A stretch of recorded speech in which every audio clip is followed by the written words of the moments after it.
Hi, this is Chico Resch. You are listening to the Let's Go Devils podcast on the Primetime Radio Network.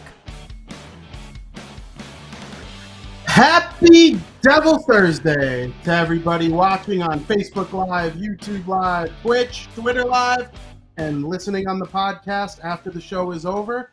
My name is Vinnie Parise, going solo in place of Sam Wu due to technical difficulties. I hope everybody is having a fantastic Devils Thursday. Today's game 81 for the New Jersey Devils against the Carolina Hurricanes. It is the final road game of the 2021-22 NHL season. We've come a long way with this show. You guys might remember opening night, we had a camera fall break. And hello to everybody at Tajlan's 973, of course. But we all remember that night on opening day when, the camera went down and the show was cut early. We haven't been technical difficulty free since that day, but at least we got every other show in and in well since then. So, we're not the only ones that have tech problems. The New Jersey Devils as a team have plenty of tech problems, which is why they're missing the playoffs again. What is that? 14 out of the, no, not 14 years. What is it? 9 of the last 10 years that the New Jersey Devils are missing the playoffs, or 8 of the last 10. So, it's different times. I've kind of liked what I've seen from certain individuals over the last, 2 weeks or so, since we've been missing Nico Hischier and Jesper Bratt due to non-COVID-19 related illness. Jack Hughes, which with his injury that they're keeping him out for the rest of the season, probably the right decision at that point. But it's where we are when they're missing 2 of their 3 leading scorers in the lineup. You can't expect them to score too many goals, and they didn't. They haven't. And it's been an interesting time, but the Carolina Hurricanes, man, talk about a team that knows what they're doing. The Devils are going to be facing Antti Ranta in net for the Carolina Hurricanes. I'm not sure if Freddie Anderson is going to be back in time for the postseason for them, but outside of goaltending that you might not trust, just straight up trust, you can win with average, just slightly above average goaltending if your team is as good as the Carolina Hurricanes. So a deep playoff run by them should surprise absolutely nobody. I mean, they have Andrei Svechnikov and Sebastian Aho and Teuvo Teravainen and Nino Niederreiter, and their defense core is awesome. They got great players all over the defense. It's a really good team, and the Devils have beaten them a time or two this year, and it's been interesting to watch when the Devils play elite teams like this, because they have kind of played up to their competition at some points. We all remember the disaster of a game against the Boston Bruins. That was them playing just completely horrid against one of the elite teams in the Eastern Conference. But it's a new day, and probably the most exciting news that the Devils could have handed out today was the fact that they recalled from the Utica Comets. It was Alexander Holtz being called up to the New Jersey Devils. Some people on Twitter kind of freaking out about the entry-level stuff. Alexander Holtz has 7 games played so far in his NHL career. So if he plays tonight and tomorrow, it'll just be the 9, and it won't burn the entry-level deal of his contract, and he'll be considered a extreme rookie next year. He'll play his 10th game to, kind of get ready for his whole career. And this is a guy who in the AHL has kind of dominated. He's played really well. He scores goals from all sorts of different areas. And I believe I saw on Twitter today, Steve Cangelosi asked him a question about what would he like to see in, his NHL game, because I think everybody kind of assumes that the Alexander Holtz that we're going to see tonight is not the Alexander Holtz that played 7 games earlier in the season. His response was kind of funny. He's like, it'd be nice to get some good passes from my line mates. And I believe it's Jesper Bratt and Jesper Boquist tonight. Playing with the 2 Jespers can't be too bad of a gig for Alexander Holtz playing in his 8th career NHL game. The Devils took that guy 7th overall for a reason. He's a supremely skilled player. He wasn't as ready as Dawson Mercer, who was taken, 11 picks after him. But, sometimes that's the name of the draft. That's the name of the NHL. And, we'll see what happens with these guys. But I'm very excited about Alexander Holtz. If he's ever able to play consistently on a line with one of Nico Hischier or Jack Hughes, who have just really kind of played really well this season as some of those elite centermen. I think that would be a big win for Tom Fitzgerald's draft in the 2020 draft. So I'm excited about it. You incorporate Holtz with a Sharon Govich, a Brat. Maybe you sign another, good winger. People talk about Johnny Hockey, Johnny Ham and Cheese, Johnny Gaudreau. I don't know. I just don't see it. But maybe it'd be cool. He's a Jersey kid, South Jersey. Grew up in Philly. Everybody is, or not in Philly, but he grew up a Philly fan because it was South Jersey. So people assume like, oh, Flyers. But guess what? The Flyers ain't signing Jonathan Ice Hockey. I'll be stunned if Gaudreau goes to the last place team that is or close to the Philadelphia Flyers. And people, well, why would you think that he has a chance to come to the last place New Jersey Devils? Well, I think the Flyers and the Devils, admittedly, I know people get on me for being Mr. Optimism. The Devils are in a better spot than the Philadelphia Flyers. There's no doubt about that. They have some foundational pieces that I think they believe will be with the team for a very long time. The Flyers wish that the Devils took Patrick and Hischier fell to them.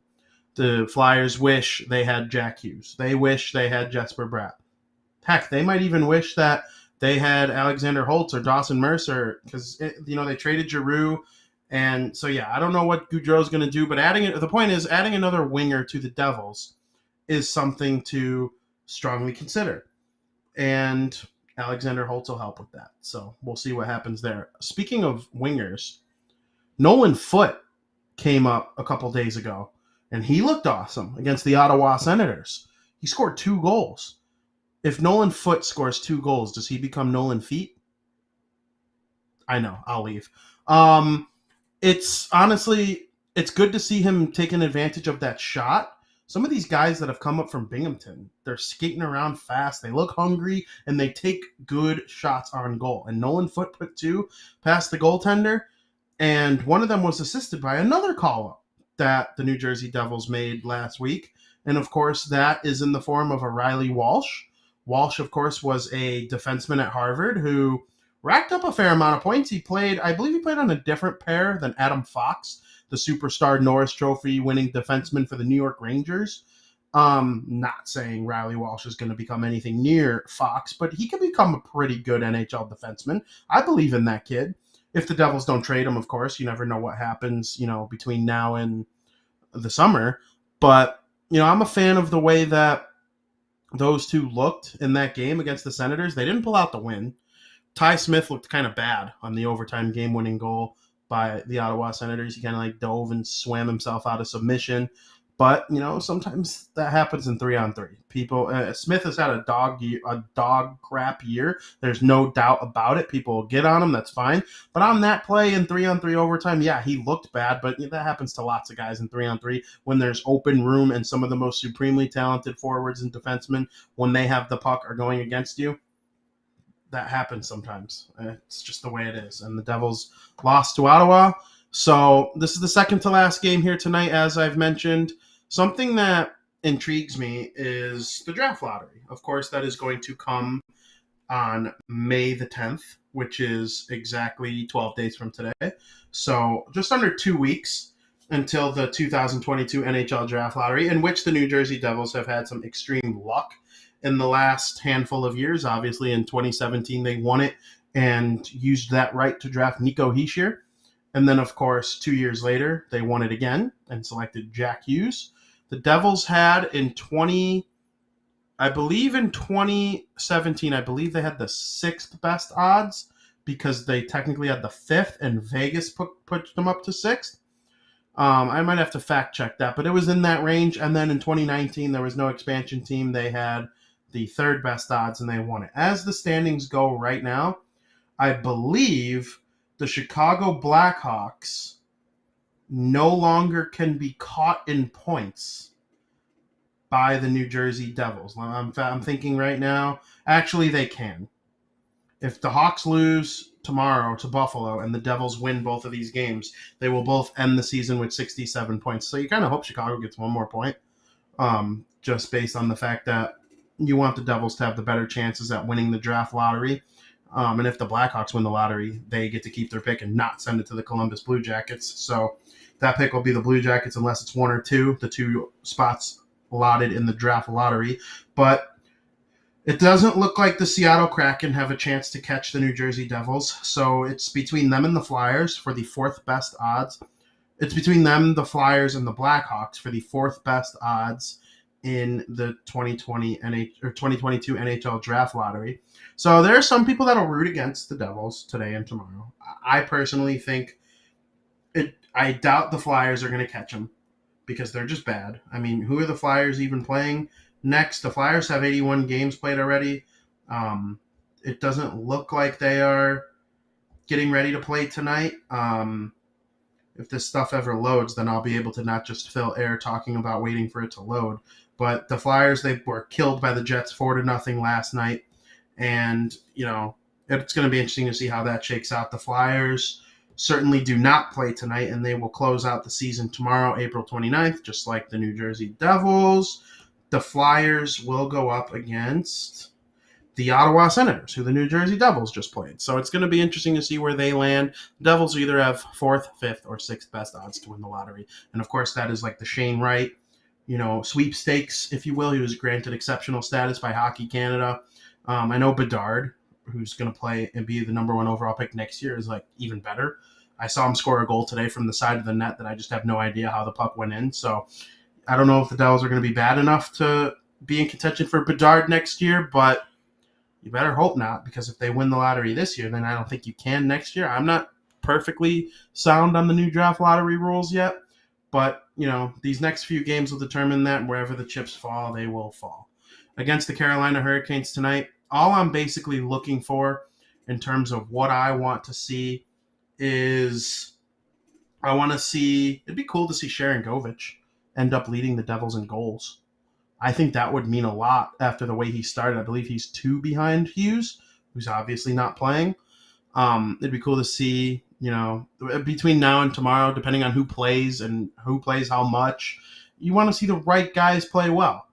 And Mackenzie Blackwood didn't look very good. He made some okay saves in that game against the Ottawa Senators. It was his first game back in 3 months. We'll see what the status of him is going forward once this season ends. I don't believe, have they named a starter yet for tonight? I'm not positive that they have. I do know, it's going to be Andrew Hammond between the pipes for the New Jersey Devils, and then Mackenzie Blackwood expects to start tomorrow for the Devils' last home game. Andreas Janssen is going to miss tonight's game with a non-COVID related illness. I don't know what's going around the New Jersey Devils right now. I haven't done too much digging on what this non-COVID related illness actually is, but it can't be good. 6 guys have had it now. So it's crazy the way things have gone for this team this season with illness and COVID and injuries. It'd be nice to play next season with a clean bill of health for the entire year, at least mostly. I mean, guys are going to be nicked up here and there. This guy will miss a game with this, and this guy will miss a game with that. But, in general, I want to see 70 games of Hughes, Heischer, Bratt with some good goaltending and see what this team really can do. I'm not sure where I lie on this team's a goalie away argument. They're not a goalie away from, winning the cup. All right, that's not what anybody's saying, I don't think. But I do think if they had an above-average goaltender this year, they at least would have been better than the dog pile that they absolutely were for most of the year. But, hey, I'm excited for, these last 2 games. My favorite thing to do in the world, non-related to family or friends, is watch the New Jersey Devils play hockey. And when I'm watching them play, it's probably my favorite overall, activity. It's what I do. And so getting 2 more opportunities to do so, it's going to be fun. I'm very much looking forward to it. The Carolina Hurricanes are tough. Like I've said 100 times, the Devils, in order to beat them, they have to play a similar game to the one that they played against the Buffalo Sabres over the weekend. And I know the Sabres and the Hurricanes are not even close to the same opponent in terms of talent, depth, everything in between. But the Devils played a very good defensive game until the bad luck bounce off of Kevin Ball into the net. Who knows what happens if that doesn't happen. So, and Carolina, they're trying to, I don't believe they've clinched the Metropolitan Division Championship? I'm going to take a look at that right now. Oh, they absolutely have. They kind of really raced past the New York Rangers after making that comeback against the Devils. They're the best team in the Metro. I mean, the goal differential is plus 26 better than the next best team, which is the New York Rangers. So they'll be a force to be reckoned with in the playoffs. It looks like they're going to land the Boston Bruins. I'm not sure if that'll totally stick, but yeah, the Bruins and the Hurricanes will put on a great playoff series, but the Hurricanes have to deal with the Devils first. And, that hasn't always been easy for teams this season, but there have been other times where it has. So hopefully tonight is one of those different circumstances. I can't thank everybody enough who have watched this show all season long. Taj Lounge 973, YouTube Live, Facebook Live. This is my first full-time participation with the Let's Go Devils podcast network presented by the Primetime Radio Studios. And it's been a thrill. I can't wait to be back next year. It's going to be so much fun. The team hopefully will be better. At least if they start off hot again, they'll probably hopefully keep it going a little longer than they did this year, maybe. But, covering the All-Star game and Jack Hughes and Nico Hischier, it's just been a blast all year long. And so with that, I do want to remind everybody that tomorrow, the last game of the season, is going to be a fun one for us. We're going to go live on air from Taj Lounge 973, and we're going to have a very special guest, Chico Resch of the New Jersey Devils Radio Network, the color commentator, the legend, the Stanley Cup champion winning goaltender. Chico Resch is going to be on this show talking New Jersey Devils season finale with myself and with Sam Wu, and I'm very much looking forward to it. It's going to be a great conversation between two people, and Sam and I, that love this team, with somebody who was just a complete legend within the organization. So, it's going to be a lot of fun, and I'm excited about it. I mean, who doesn't want to listen to Chico Resch talk about New Jersey Devils hockey? Whether it's a good team, a bad team, or anything in the middle, it's a lot of fun. So I hope everybody enjoyed this show. And I'm kind of sitting here waiting to get the music kicked up here. I'm excited for tomorrow. It's going to probably be what I would consider the best pregame show of the season. It's the season finale. Chico Resch, Taj Lounge 973. Make sure you go there and get your catfish and your beer and get ready for this last Devils game of the season. Tonight's the Carolina Hurricanes. Tomorrow is going to be the Detroit Red Wings final home game. Make sure you get there. It's going to be so much fun. I'm very excited about it. And as always, let's go Devils.